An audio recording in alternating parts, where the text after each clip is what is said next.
ओम श्री परमात्मने नमः। भगवान श्री कृष्ण आप सभी पर अपना आशीष बनाए रखे। आप सभी का हर दिन शुभ हो। आप सभी का मेरे YouTube चैनल स्पिरिचुअल जर्नी 75 में हार्दिक स्वागत है। आज के वीडियो में आप सुनेंगे पद्म पुराण के उत्तरखंड के विषय 219 को, जिसमें श्रीमद् भगवद गीता के 13वें और 14वें अध्यायों के महात्म्य का वर्णन किया गया है। आइए कथा का आरंभ करते हैं। श्री महादेव जी कहते हैं, पार्वती, अब 13वें अध्याय की अगाध महिमा का वर्णन सुनो। उसके सुनने से तुम बहुत प्रसन्न होगी। दक्षिण दिशा में तुंगभद्रा नाम की एक बहुत बड़ी नदी है। उसके किनारे हरिहरपुर नामक रमणीय नगर बसा हुआ है। वहां साक्षात भगवान हरिहर विराजमान हैं, जिनके दर्शन मात्र से परम कल्याण की प्राप्ति होती है। हरिहरपुर में हरि दीक्षित नामक एक श्रोत्रिय ब्राह्मण रहते थे, जो तपस्या और स्वाध्याय में संलग्न तथा वेदों के पारगामी विद्वान थे। उनके एक स्त्री थी, जिसे लोग दुराचारा कहकर पुकारते थे। इस नाम के अनुसार ही उसके कर्म भी थे। वह सदा पति को कुवाच्य कहती थी। उसने कभी भी उनके साथ शयन नहीं किया। पति से संबंध रखने वाले जितने लोग घर पर आते, उन सब को डांट बताती और स्वयं कामोन्मत्त होकर निरंतर व्याभिचारियों के साथ रमण किया करती थी। एक दिन नगर को इधर उधर आते जाते हुए पूर्ववासियों से भरा देख उसने निर्जन एवं दुर्गम वन में अपने लिए संकेत स्थान बना लिया। एक समय रात में किसी काम को न पाकर वह घर के किवाड़ खोल नगर से बाहर संकेत स्थान पर चली गई।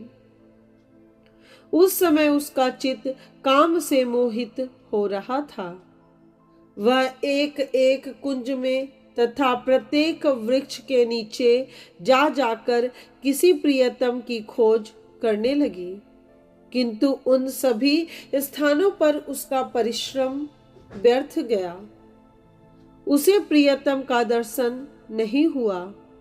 तब वह उस वन में नाना प्रकार की बातें कहकर विलाप करने लगी।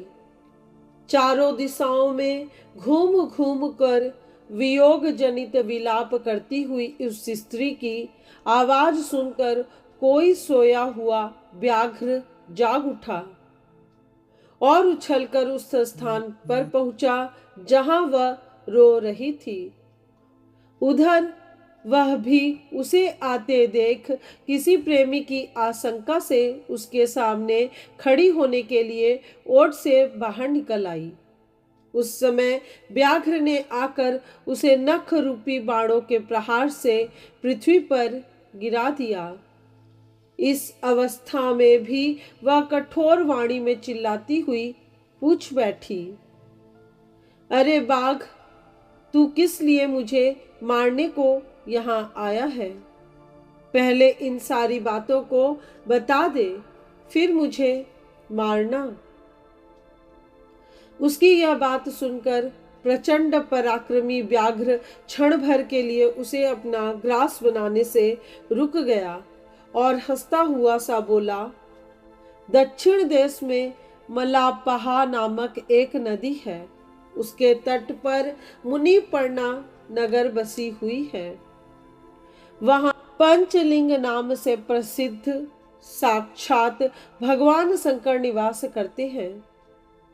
उसी नगरी में मैं ब्राह्मण कुमार होकर रहता था। नदी के किनारे अकेले बैठा रहता और जो यज्ञ के अधिकारी नहीं है उन लोगों से भी यज्ञ कराकर उनका अन्न खाया करता था। इतना ही नहीं, धन के लोभ से मैं सदा अपने वेद पाठ के फल को भी बेचा करता था। मेरा लोभ यहाँ तक बढ़ गया था कि अन्य भिक्षुओं को गाली देकर हटा देता और स्वयं दूसरों का नहीं देने योग्य धन भी बिना दिए ही हमेशा ले लिया करता था। ऋण लेने के बहाने मैं सब लोगों को छला करता था। तदनंतर कुछ काल व्यतीत होने पर मैं बूढ़ा हुआ। मेरे बाल सफेद हो गए, आंखों से सूझता न था और मुंह के सारे दांत गिर गए। इतने पर भी मेरी दान लेने की आदत नहीं छूटी। पर्व आने पर प्रतिग्रह के लोभ से मैं हाथ में कुश लिए तीर्थ के समीप चला जाया करता था। तत्पश्चात मेरे सारे अंग शिथिल हो गए। तब एक बार मैं कुछ धूर्त ब्राह्मणों के घर पर मांगने खाने के लिए गया। उसी समय मेरे पैर में कुत्ते ने काट लिया। तब मैं मूर्छित होकर क्षण भर में पृथ्वी पर गिर पड़ा। मेरे प्राण निकल गए। उसके बाद मैं इसी व्याघ्र योनि में उत्पन्न हुआ। तब से इस दुर्गम वन में रहता हूँ तथा अपने पूर्व पापों को याद करके कभी धर्मिष्ठ महात्मा, यति, साधु पुरुष तथा सती स्त्रियों को मैं नहीं खाता। पापी, दुराचारी तथा उल्टा स्त्रियों को ही मैं अपना भक्ष्य बनाता हूँ। अतः उल्टा होने के कारण तू अवश्य ही मेरा ग्रास बनेगी।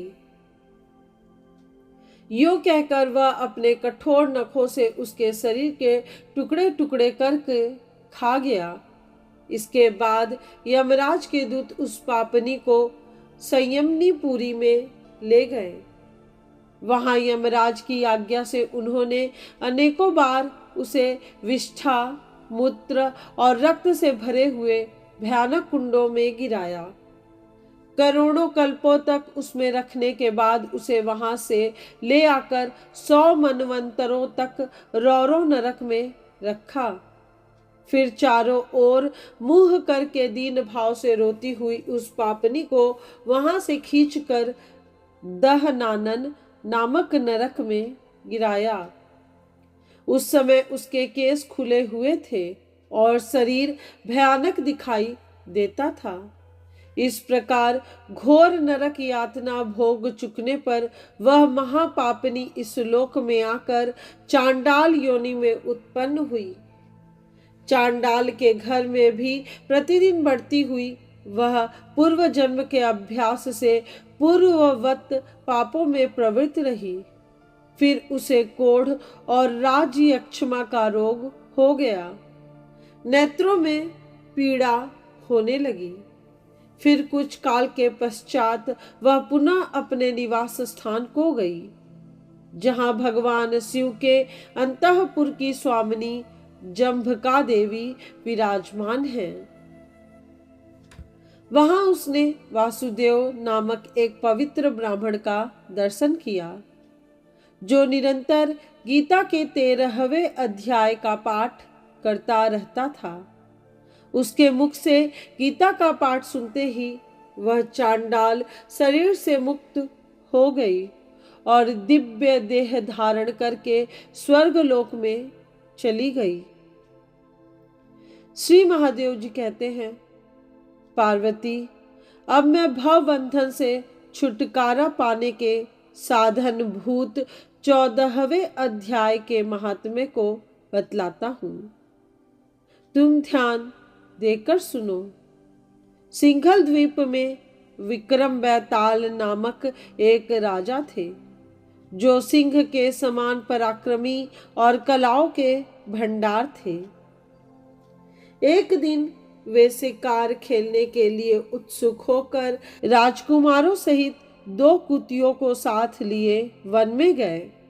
वहां पहुंचने पर उन्होंने तीव्र गति से भागते हुए खरगोश के पीछे अपनी कुतिया छोड़ दी। उस समय सब प्राणियों के देखते देखते खरगोश इस प्रकार भागने लगा मानो कहीं उड़ गया हो। दौड़ते दौड़ते बहुत थक जाने के कारण वह एक बड़ी खंदक में गिर पड़ा। गिरने पर भी वह कुतिया के हाथ नहीं आया और उस स्थान पर जा पहुंचा जहां का वातावरण बहुत ही शांत था। वहां हरिण निर्भय होकर सब और वृक्षों की छाया में बैठे रहते थे। बंदर भी अपने आप टूट कर गिरे हुए नारियल के फलों और पके हुए आमों से पूर्ण तृप्त रहते थे। वहां सिंह हाथी के बच्चों के साथ खेलते और सांप निडर होकर मोर की पंखों में घुस जाते थे। उस स्थान पर एक आश्रम के भीतर वत्स नामक मुनि रहते थे, जो जितेंद्रिय एवं शांत भाव से निरंतर गीता के 14वें अध्याय का पाठ किया करते थे। आश्रम के पास ही वत्स मुनि के किसी शिष्य ने अपना पैर धोया था। उसके जल से वहां की मिट्टी गीली हो गई थी। खरगोश का जीवन कुछ शेष था।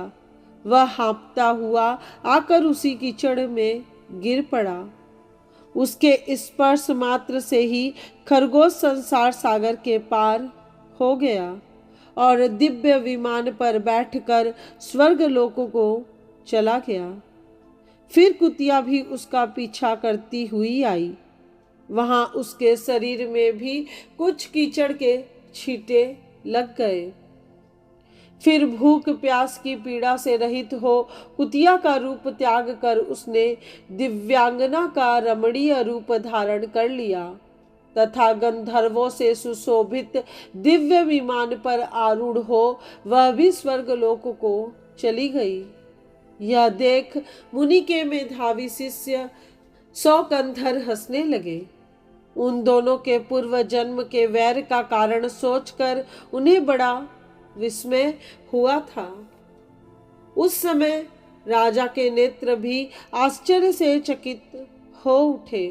उन्होंने बड़ी भक्ति के साथ प्रणाम करके पूछा, विप्रवर, ये नीच योनि में पड़े हुए दोनों प्राणी कुतिया और खरगोश ज्ञानहीन होते हुए भी जो स्वर्ग चले गए, इसका क्या कारण है? इसकी कथा सुनाइए। शिष्य ने कहा, भूपाल, इस वन में वत्स नामक ब्राह्मण रहते हैं।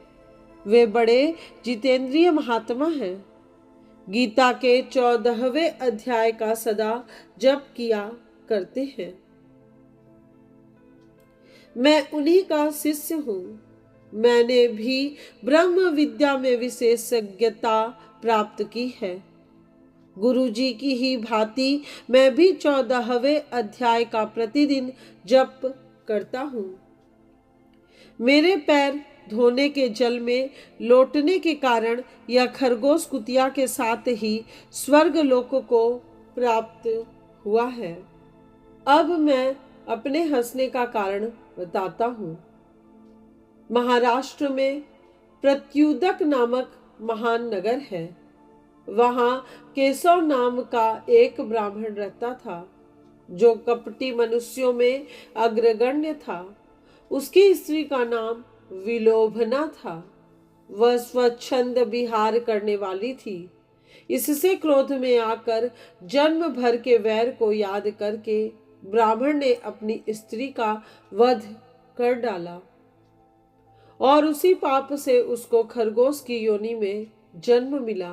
ब्राह्मणी भी अपने पाप के कारण कुतिया हुई। श्री महादेव जी कहते हैं, यह सारी कथा सुनकर श्रद्धालु राजा ने गीता के 14वें अध्याय का पाठ आरंभ कर दिया। इससे उन्हें भी परम गति की प्राप्ति हुई। आज की यह कथा यहीं पूर्ण हुई। इस चैनल के अगले वीडियो में आप अवश्य सुनिए पद्म पुराण के उत्तरखंड के विषय 220 को, जिसमें श्रीमद् भगवत गीता के 15वें और 16वें अध्यायों के महात्म्य का वर्णन किया गया है। यदि आज का वीडियो आपको पसंद आया हो तो वीडियो को लाइक, शेयर और सब्सक्राइब कीजिए।